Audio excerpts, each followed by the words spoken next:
silakan duduk kembali. Mari kita menyiapkan hati untuk menyambut pelayanan firman Tuhan dan memohon Roh Kudus menolong kita, memberikan kita pencerahan dan penerangan dalam hati. Ya Tuhan, yang kami sembah dalam Kristus, Tuhan yang juga berdiam di dalam hati kami, di dalam Roh-Mu yang kudus. Saat pembacaan Alkitab dan pemberitaan firman sebentar akan dilakukan, kami sungguh berharap bekerja di dalam hati kami, di dalam pikiran kami, menguasainya, supaya kami sanggup mengerti, memahami, dan menaatinya. Di dalam Kristus Tuhan Penebus, kami memohon doa ini.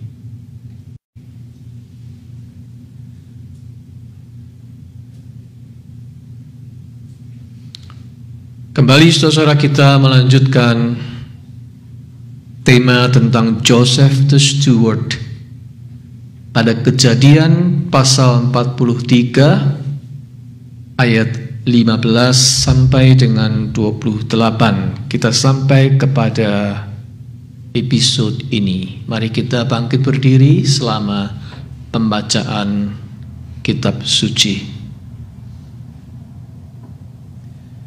Lalu orang-orang itu mengambil persembahan itu dan mengambil uang 2 kali lipat banyaknya beserta Benyamin juga. Mereka bersiap dan pergi ke Mesir. Kemudian berdirilah mereka di depan Yusuf.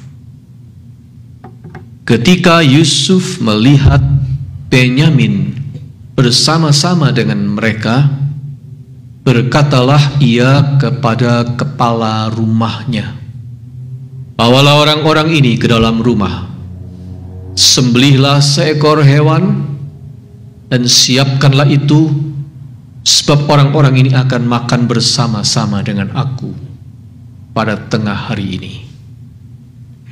Orang itu melakukan seperti yang dikatakan Yusuf, dan dibawanyalah orang-orang itu ke dalam rumah Yusuf. Lalu ketakutanlah orang-orang itu, karena mereka dibawa ke dalam rumah Yusuf. Kata mereka, "Yang menjadi sebab kita dibawa ke sini ialah perkara uang yang dikembalikan ke dalam karung kita pada mulanya itu, supaya kita disergap dan ditangkap, dan supaya kita dijadikan budak dan keledai kita diambil." Karena itu mereka mendekati kepala rumah Yusuf itu dan berkata kepadanya di depan pintu rumah, "Mohon bicara Tuan. Kami dahulu datang kemari untuk membeli bahan makanan. Tetapi ketika kami sampai ke tempat bermalam dan membuka karung kami, tampaklah uang kami masing-masing dengan tidak kurang jumlahnya ada di dalam mulut karung. Tetapi sekarang kami membawanya kembali. Uang lain kami bawa juga kemari untuk membeli bahan makanan. Kami tidak tahu siapa yang menaruh uang kami itu ke dalam karung kami." Tetapi jawabnya, "Tenang sajalah, jangan takut. Allahmu dan Allah Bapamu telah memberikan kepadamu harta terpendam dalam karungmu. Uangmu itu telah kuterima." Kemudian dikeluarkannyalah Simeon dan dibawanya kepada mereka. Setelah orang itu membawa mereka ke dalam rumah Yusuf, diberikannya air supaya mereka membasuh kaki, juga keledai mereka diberinya makan.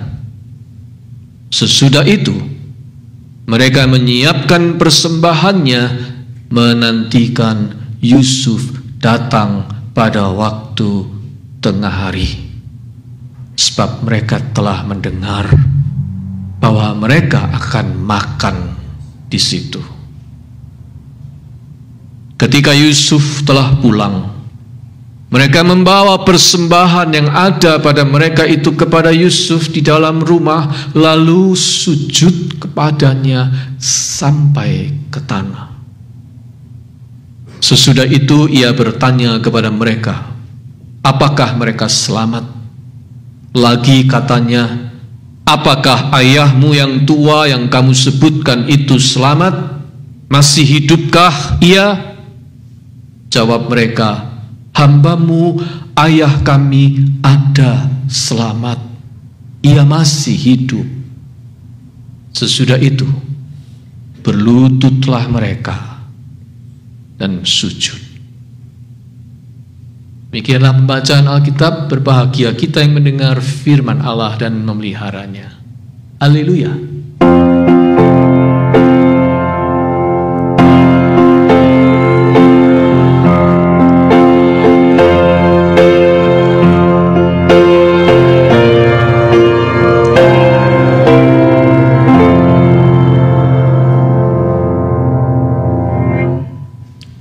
Silahkan duduk kembali.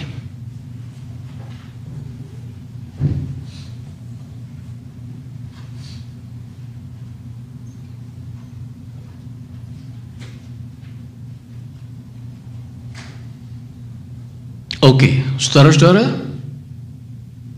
sejauh kita sudah mengikuti cerita Yusuf sampai di sini, ada satu pertanyaan yang cukup mengusik hati, yaitu apakah Yusuf sudah mengampuni kakak-kakaknya yang pernah berbuat jahat kepadanya di masa lalu itu? Apakah Yusuf sudah mengampuni mereka? Berdasarkan alur cerita yang kita ikuti dan perhatikan episode demi episode selama ini, dengan yakin kita bisa menjawab, sudah. Mereka sudah diampuni oleh Yusuf. Sebab konsentrasi Yusuf bukan pada apa yang mereka lakukan padanya, tetapi pada apa yang Tuhan kerjakan di dalam semua kesusahan di masa lampau itu. Yusuf berkonsentrasi pada pekerjaan Tuhan. Sehingga tentang kejahatan kakak-kakaknya, Yusuf telah belajar untuk let go. Yusuf melepaskan pengampunan, forgiveness. Tetapi saudara-saudara, tidak berarti sesudah mengampuni jalan ke depan menjadi mulus, halus, serba mudah untuk dilalui. Tidak berarti begitu. Sebab mengampuni adalah satu hal, tetapi memiliki trust, kepercayaan lagi adalah hal yang lain. Mengampuni adalah satu hal, tetapi punya trust lagi, itu it's a different thing. Contoh, Anda pernah dibetray oleh seseorang dan Anda mengampuninya. Tetapi apakah sesudah itu Anda akan langsung percaya lagi kepadanya? Jawaban yang jujur adalah tidak. Sekalipun Anda sudah mengampuni, tidak otomatis Anda percaya lagi kepadanya. Dia sudah pernah mengkhianati Anda. Artinya, Anda masih harus berjuang untuk build trust lagi kepadanya. Kepercayaan yang sudah dirusak oleh betrayal itu harus dibangun atau ditumbuhkan kembali. Dan itu membutuhkan waktu dan pembuktian. Harus melewati tes dan ujian. Dan itulah yang dilakukan oleh Yusuf. Sejak bertemu kembali dengan kakak-kakaknya di Mesir, meskipun mereka belum mengenal Yusuf, Yusuf terus-menerus menguji ketulusan, kejujuran, dan solidaritas persaudaraan di antara kakak-kakaknya itu. Dia terus melakukan testing. Mengapa? Karena dia belum percaya kepada mereka. Dia sudah mengampuni mereka, tetapi dia harus build trust lagi kepada mereka. Sesudah mengampuni, Yusuf mau tahu apakah dia bisa mempercayai kakak-kakaknya itu sebagai brothers lagi. Apakah mereka sekarang sudah tahu artinya bersaudara itu apa? Yusuf masih belum yakin itu. Nah, untuk itu ada satu ujian lagi yang masih ingin dibuktikan oleh Yusuf. Dan ini sama sekali tidak ada hubungannya dengan uang.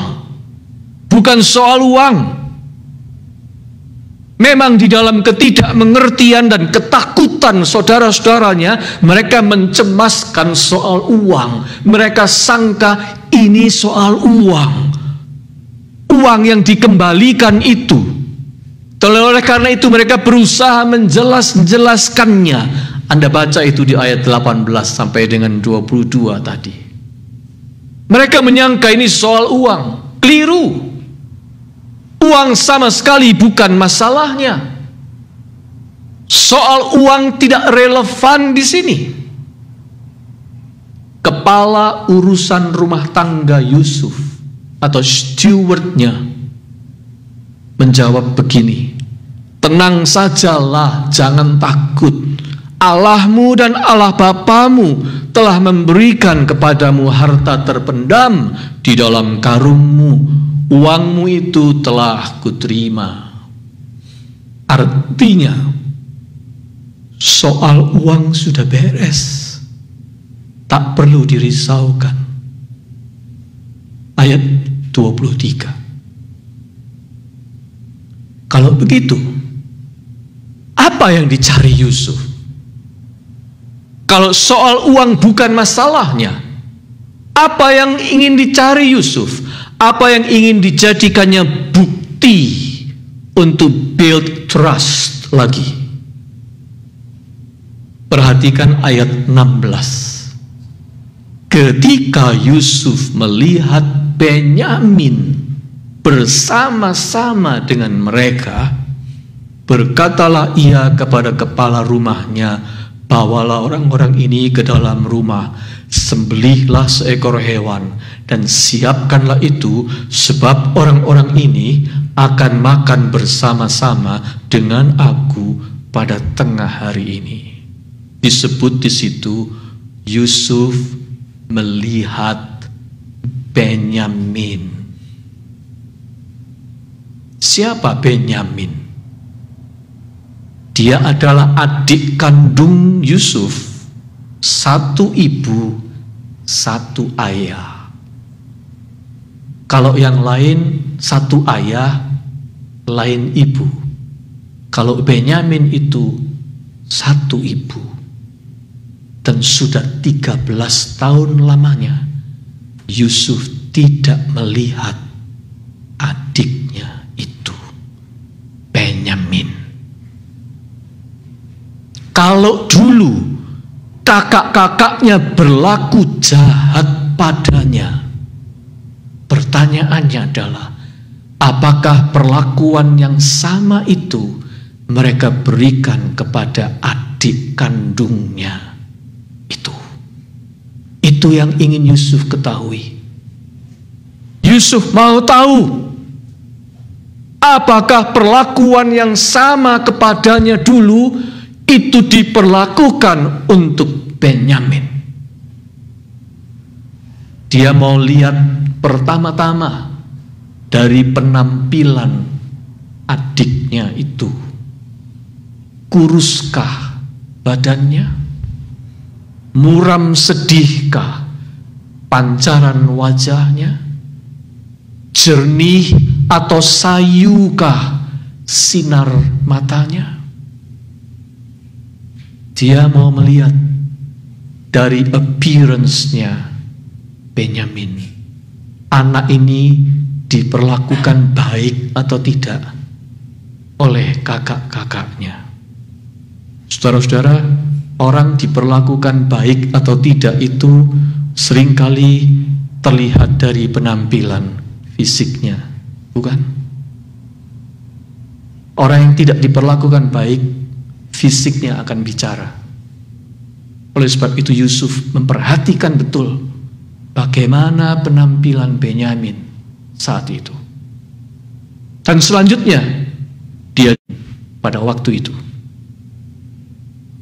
dia selalu ditemani atau tidak, dia dibiarkan jalan sendiri atau dia diapit di tengah-tengah.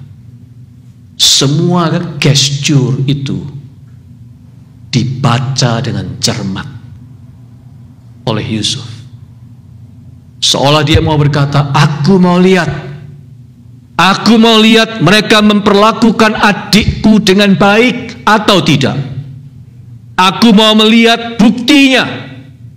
Aku mau tidak ada Yusuf kedua di dalam keluarga. Dan buktinya adalah adikku ini. Aku mau lihat Benyamin. Seperti apa dia. Dan seperti apa dia diperlakukan. Itu sebabnya Yusuf mau mereka membawa Benyamin datang ke Mesir dan melihatnya sendiri. Hasilnya apa, saudara? Sesudah Yusuf melihat Benyamin, Yusuf segera mengatur rencana untuk makan bersama dengan saudara-saudaranya itu di rumahnya, makan besar. Artinya apa? Artinya sesudah melihat appearance-nya Benyamin dan gestures kakak-kakaknya, Yusuf puas. Dia melihat bukti perubahan pada diri kakak-kakaknya. Dia merasa punya bekal lagi untuk membangun trust kembali pada mereka. Dan di sini kita melihat secara perlahan, step by step, Tuhan itu membuka mata Yusuf untuk menyingkapkan rencana dan karya Tuhan demi masa depan keluarga Yakub. Saudara-saudara, mengampuni itu kita semua tahu tidak mudah. Melet go sesuatu keburukan atau luka di masa yang lampau yang sudah terjadi in the past sama sekali tidak mudah untuk melet go itu. Mengampuni itu tidak mudah. Tetapi membangun kembali trust yang sudah rusak demi sesuatu yang lebih baik in the future juga tidak kalah sukarnya. Mengampuni hanya dibutuhkan satu pihak. Saya mengampuni dia. Titik. Tetapi membangun kepercayaan lagi selalu dibutuhkan kerjasama kedua belah pihak.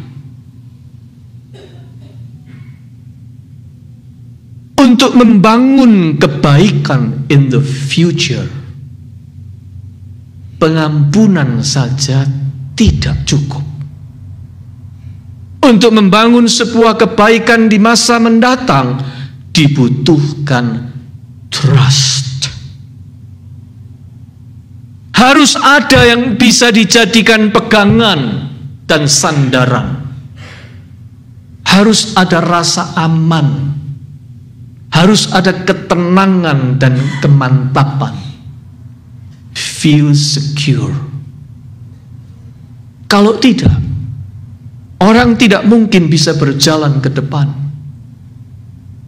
atau menyongsong masa depan dengan rasa was-was dan curiga terus. Tidak mungkin. Anda hanya bisa maju ke depan dengan mantap kalau Anda punya trust yang dibangun. Untuk berjalan ke depan bersama-sama harus ada modal yang namanya trust. Trust, kepercayaan, terutama di dalam keluarga, mutlak harus ada. Tidak ada tawar-menawar dalam soal satu ini. Trust. Semua rumah tangga yang mau dibangun dengan baik menuju ke arah masa depan harus punya ingredient yang satu ini. Trust.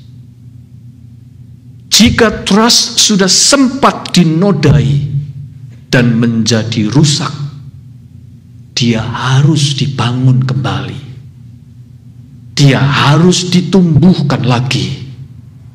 Dia harus mengajukan bukti-bukti baru. Sama seperti Benyamin menjadi bukti baru bagi Yusuf untuk build trust kembali kepada kakak-kakaknya. Benyamin itu adalah bukti baru yang ingin dilihat oleh Yusuf supaya dia bisa build kembali trust kepada kakak-kakaknya. Seperti itulah kehidupan ini. Trust yang sudah pernah dirusak harus dibangun kembali. Harus diajukan bukti-bukti yang baru, Benyamin yang baru. Itu poin pertama yang penting dalam episode ini. Trust. Sekarang poin yang kedua, saudara-saudara, yang juga menentukan bagaimana agar Yusuf bisa mantap berjalan kembali ke depan bersama-sama dengan keluarganya sesudah 13 tahun mereka berpisah. Poin kedua setelah trust adalah reason, alasan. Kalau Yusuf tidak bisa melihat karena alasan apa semua kesusahannya di masa lalu itu terjadi, kalau dia tidak bisa melihat reasonnya, sukar bagi Yusuf untuk melihat hari depan bersama saudara-saudaranya yang sudah membetray dia luar biasa itu. Dia harus punya reasonnya. Mari kita perhatikan ayat 26 dan 28. Ketika Yusuf telah pulang, mereka membawa persembahan yang ada pada mereka itu kepada Yusuf di dalam rumah. Lalu sujudlah kepadanya sampai ke tanah. Mereka sujud di hadapan Yusuf sampai ke tanah. Ayat 28, jawab mereka, "Hambamu ayah kami ada selamat, ia masih hidup."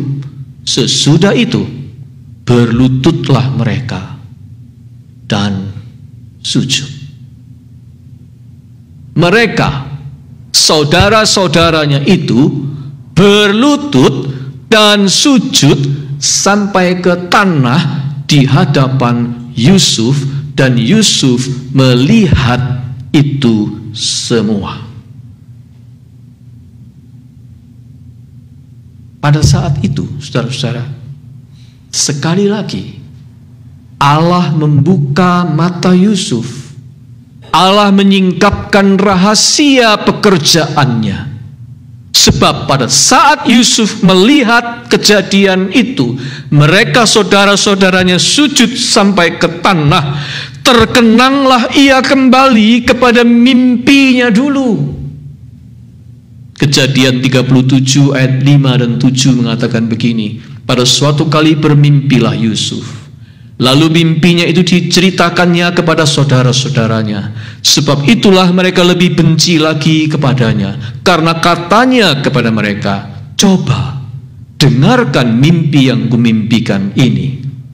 Tampak kita sedang di ladang, mengikat berkas-berkas gandum. Lalu bangkitlah berkasku dan tegak berdiri. Kemudian datanglah berkas-berkas kamu sekalian mengelilingi dan sujud menyembah kepada berkasku itu." Yusuf teringat pada mimpinya 13 tahun lalu itu. Artinya apa? Oh, mimpi dahulu itu sebenarnya sudah memberitahu apa yang bakal terjadi sekarang. Artinya Allah sudah memberitahukan rencananya lewat mimpi itu. Hanya Yusuf baru mengerti sekarang ketika dia melihat kakak-kakaknya sujud di hadapannya. Yusuf baru ngerti sekarang. Pengertiannya sekarang itulah yang membuat Yusuf tahu apa alasan dari semua kesusahan yang terjadi padanya 13 tahun itu. Dulu dia selalu bertanya, why? Kenapa? Tetapi sekarang dia punya pengertian baru untuk menjawab pertanyaan mengapa itu. Yusuf dimampukan Tuhan untuk menemukan alasan, reason, mengapa dia mengalami semua ini. Kenapa dia dibuang kakak-kakaknya. Kenapa ia dijual sebagai budak. Kenapa ia difitnah nyonya majikannya. Kenapa dia dipenjarakan dan bertemu juru minuman raja. Dan kenapa sekarang dia berada di kedudukan orang nomor 2 di kerajaan Mesir dan memimpin pengelolaan bahan makanan di musim bala kelaparan yang hebat ini. Dia mengerti sekarang apa alasannya. Dan saat itu dia bukan bangga karena saudara-saudaranya sujud padanya, bukan. Tetapi dia sadar pada saat itu bahwa dirinya adalah berkas gandum yang tegak berdiri untuk melindungi berkas-berkas gandum yang loyo, lunglai, dan lemah itu. Saat itu Yusuf tahu, aku adalah berkas gandum yang tegak berdiri, yang harus melindungi berkas-berkas gandum yang lunglai di hadapannya ini. Saat itu Yusuf tahu bahwa dia adalah steward yang harus mengurus kebutuhan keluarganya yang sedang kelaparan di tanah Kanaan. Saat itu dia terbuka matanya. Ini rencana dan karya Allah. Dia menjadikan aku berkas gandum yang tegak berdiri. Aku orang nomor 2 di negeri ini. Aku adalah steward untuk mengurus keluargaku yang sedang di masa kesusahan. Artinya Yusuf tahu reason, alasan apa kenapa dirinya ada di situ pada saat itu. Saudara sekalian, itulah yang terpenting dalam hidup ini.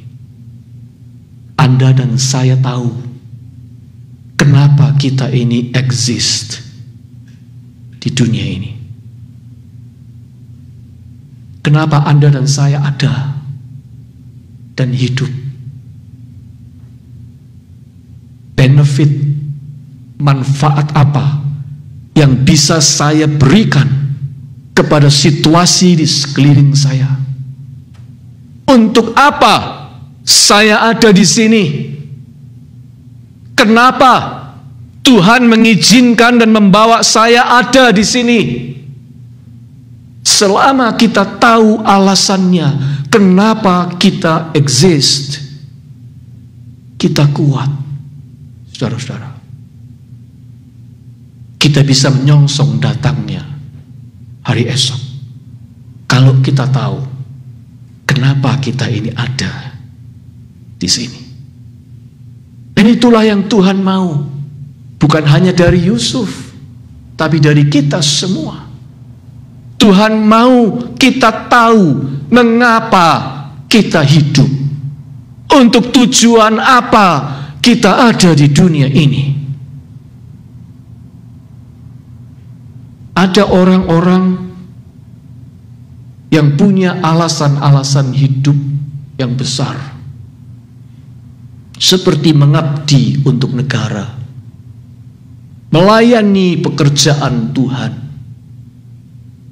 ikut memajukan dunia pendidikan anak, ikut mengembangkan penelitian di bidang kesehatan,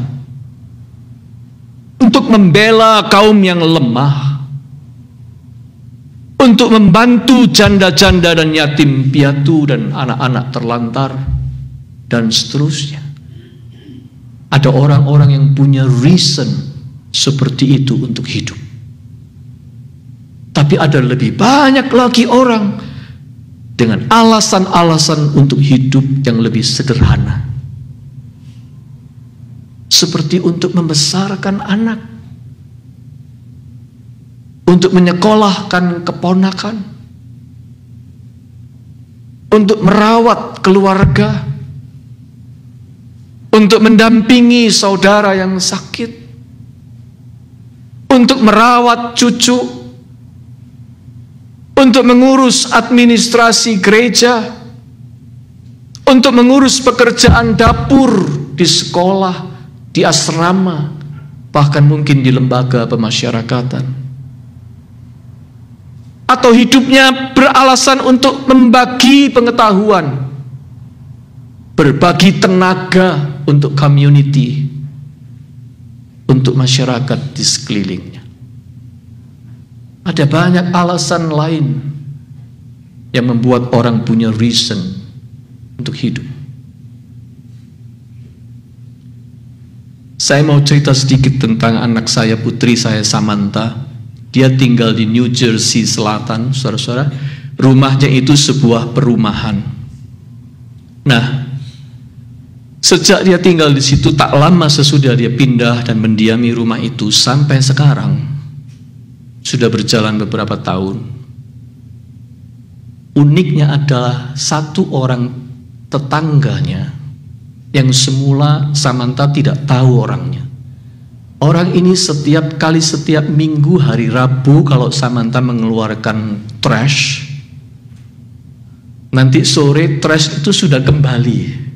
Setelah diambil, trash itu sudah kembali di depan garasinya. Samantha tidak perlu ambil dari halaman luar, tapi sudah kembali sendiri di depan garasinya. Semula dia tidak tahu, tetapi itu terus terjadi seperti itu. Dan kalau musim dingin tiba, yang membersihkan salju-salju di driveway-nya Samantha itu juga orang yang sama itu.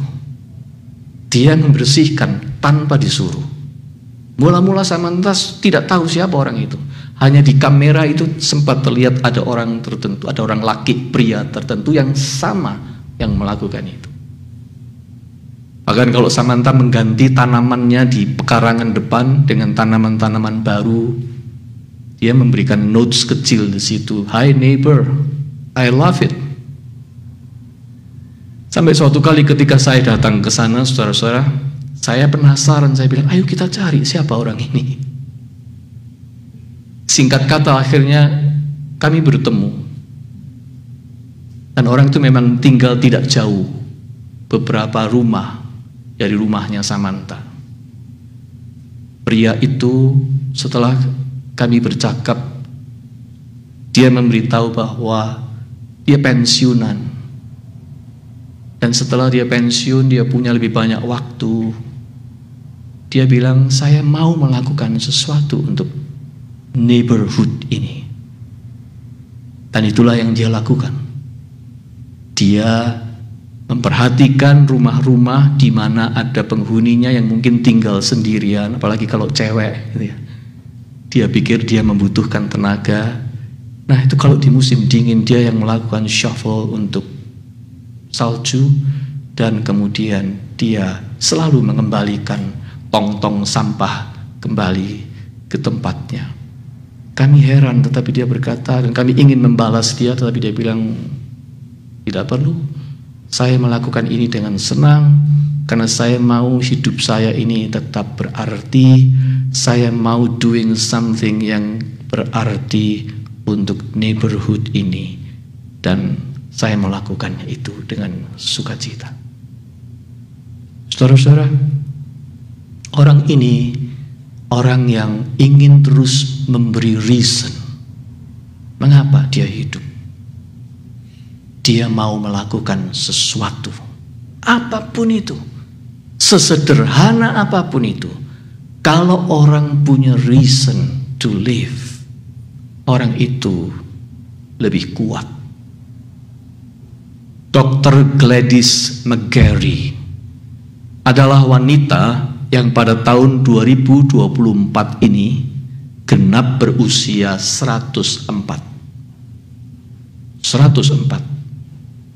Masih sehat, pikirannya masih terang, bicaranya masih lancar, dan ketika diwawancarai mengalir banyak wisdom tentang kehidupan ini dari wanita yang berumur 104 ini. Dan waktu dia ditanya apa rahasianya sampai umurnya sepanjang ini, dia menjawab, selain anugerah dari atas, mungkin salah satunya adalah karena saya ini masih memiliki purpose di dalam hidup saya. Dia masih punya tujuan. Di usianya yang lebih dari 100, dia masih bisa menemukan alasan kenapa aku hidup. Dan itu yang mendrive dia untuk hidup bersemangat, hidup sehat, dan berumur panjang. Anda lihat, jika kita mau menjadi orang yang kuat dan mantap mengayun langkah ke depan, kita memang harus memiliki dua hal ini. Satu, trust. Dua, reason to live. Trust, kita tahu kepada siapa kita bisa memberikan atau meletakkan kepercayaan. Kepada siapa kita bisa percaya tanpa curiga? Harus ada trustworthy people di dalam hidup kita. Tidak perlu banyak, tetapi harus ada.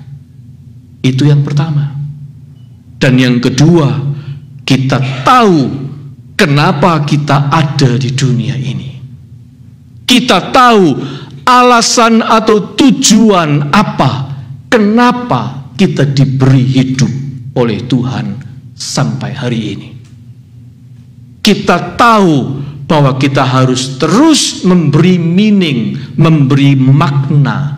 Mengapa saya ada di sini, di dunia ini? Di atas dua pilar itu, trust and reason, berdiri yang namanya pengharapan untuk menjalani hidup, menyongsong hari depan. Di atas dua pilar itulah pengharapan bertumbuh